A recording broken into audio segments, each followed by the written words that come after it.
Hello everyone, welcome back to the channel. Today is the best day of the year, free comic book day, and I just got back from my LCS. They had everything outside because of all the new COVID restrictions, but just a whole table of all of the issues. I got there pretty near opening time, so I managed to pick up 11 different issues, and today I actually also ran into one of my viewers who's also a regular at my local comic shop.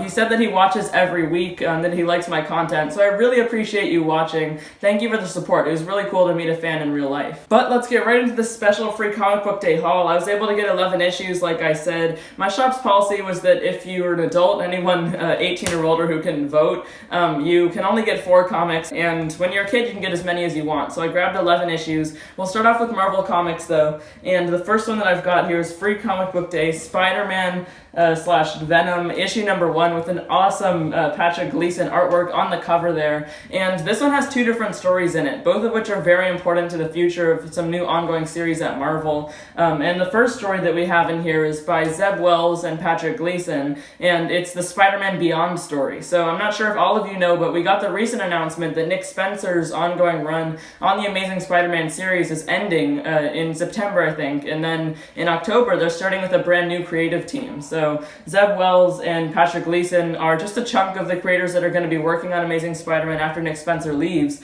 but they're just introducing Ben Reilly as the new Spider-Man, is the idea of the new run. So I think we should get sort of a preview of that in this issue, just an idea of what it's going to be about. But the other story that we've got in this issue is another very important one, written by Al Ewing and Rom V, with art by Brian Hitch. That's right, it's the Venom story. Now we know that Eddie, the former Venom symbiote host, is the god of the symbiotes. After the King in Black event, he's in control of the symbiote hive mind, and he's really busy these days. All of the work that he's been doing and all of the connection to the hive mind has made him like age more quickly. He's got gray hair and everything now. So in that Venom issue number 200, the last issue of Donny Cates and Ryan Stegman's run, we saw Dylan Brock, Eddie's son, taking up the mantle of Venom with a kind of cool costume. It just looks like classic Venom, except with like all these chains around the wrists. It was kind of a funny parody of Todd McFarlane's classic quote, "Kids love chains." So I can't wait to see what the brand new Venom ongoing is going to be about. But the next thing I picked up, the other issue from Marvel, also has some really important stories.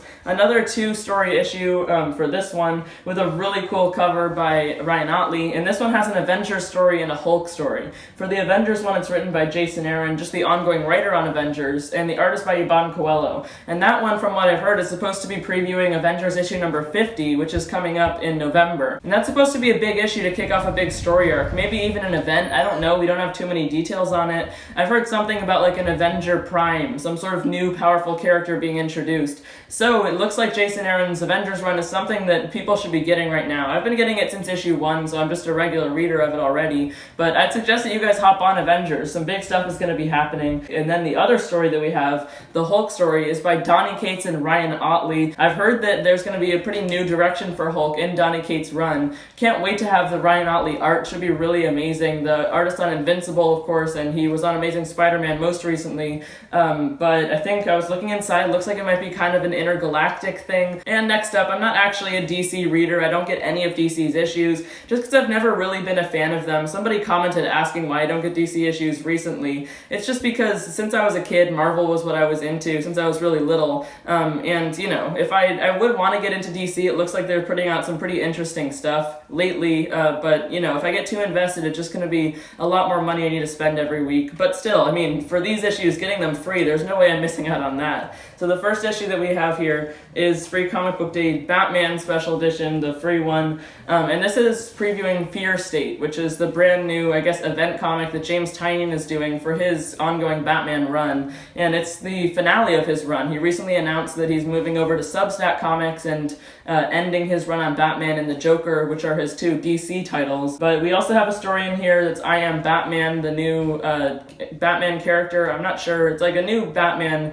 taking on the mantle of Batman. I'm not sure if it's set in the future or not. It's a little bit confusing. Let me know in the comments what the I Am Batman series is all about and like what timeline it's set in or whatever. But that's a really cool cover. I think Batman Fear State should be pretty exciting for all you Batman readers. But, you know, I'll definitely pick up anything free like this, and it's kind of cool to get a look into the DC Universe, see what I'm missing out on. And DC also put out one other free comic book day issue this year that I was able to pick up. It's Suicide Squad King Shark Special Edition. I was actually really happy to find this one, and I was hoping I would be able to pick it up because I just recently watched the Suicide Squad movie by James Gunn on HBO Max. I actually really enjoyed it. It was pretty funny, good movie, and I want to know more about the King Shark character. Obviously, I'm sure he has a lot of comics history, and then there's also a Suicide Squad Get Joker preview story in this issue. And that's just another, I think it's a DC Black Label book, like a special format, like bigger comic that they just recently started putting out. I think issue number 1 is out right now. Some sort of, the Suicide Squad trying to hunt down Joker. I'm not sure if it's set in the main DC universe or an alternate one. So I'm really happy to have both of those DC issues, and I'm especially excited to find out more about King Shark. And next up, I got the Boom Studios Free Comic Book Day release also. Enter the House of Slaughter, number 1, just previewing the new Enter the House of Slaughter series, which is a spin-off series from Something is Killing the Children, another James Tynion book, Tynion's ongoing series that he's been doing. I think it's like 17 or 18 issues in now, about Erica Slaughter trying to hunt down like monsters and stuff. I've read like the first issue, I think maybe some of the second one, but I've been meaning to maybe get a hold of the paperbacks. And next up for this free comic book day haul, I got Stray Dogs from Image Comics, the special edition. I'm not sure whether this is a brand new Stray Dogs story or if it's just like reprinting the first issue of Stray Dogs.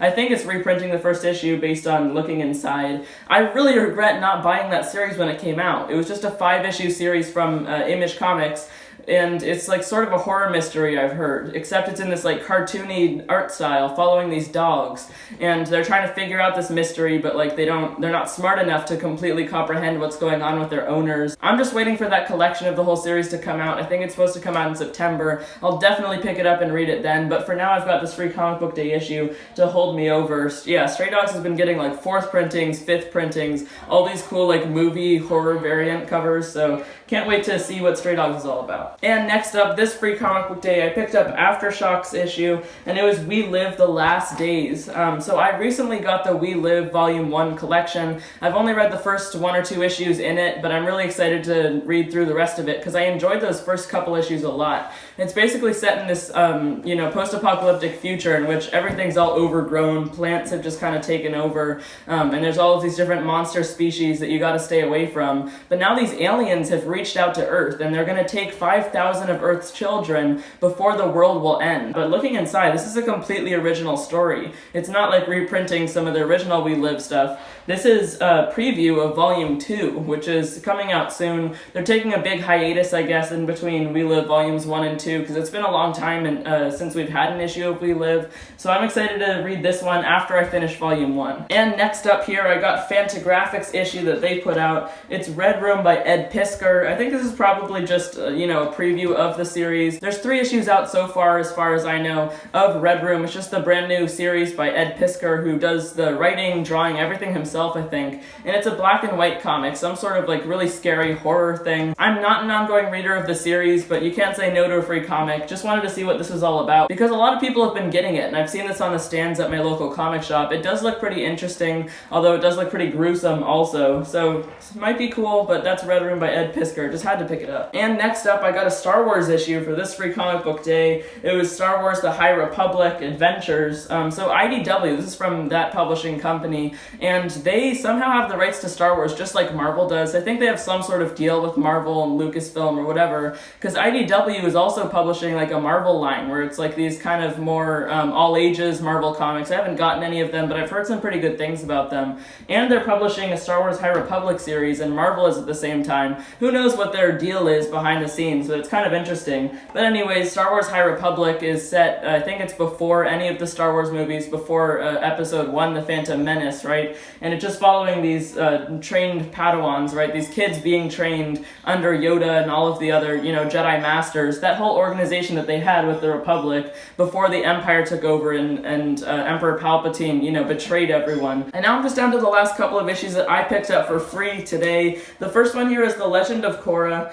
And this This is from Dark Horse Comics. I wasn't aware that they had the rights to the whole Avatar franchise to make comics with, but I've watched a couple of episodes of the Korra series. I was in a Dungeons and Dragons club in school last year, and when our DM wasn't available, we would watch this. It was pretty good, so I figured I might as well pick this up. Why not? It's for free. There's absolutely no reason not to. It might be pretty interesting, I'm not sure, but I recognize some of the characters on the cover. We'll see. That's Legend of Korra, the special free comic book day edition. And now for the final little issue that I got here for free comic book day this year. I was really happy to find this. It's Owly The Way Home, just as like a nice little kids comic that I used to read when I was really little. I would like check these out from the library, and I'd sort of forgotten about Owly. Like when I saw this issue, I was like, oh yeah, I remember reading those. I'm pretty sure it's like all silent and just the adventures of this Owly character who lives in like a tree. Obviously it's an owl, and like I've said for a lot of these books, there's just no reason not to. I was happy to find this one. So that pretty much wraps up today's free comic book day haul.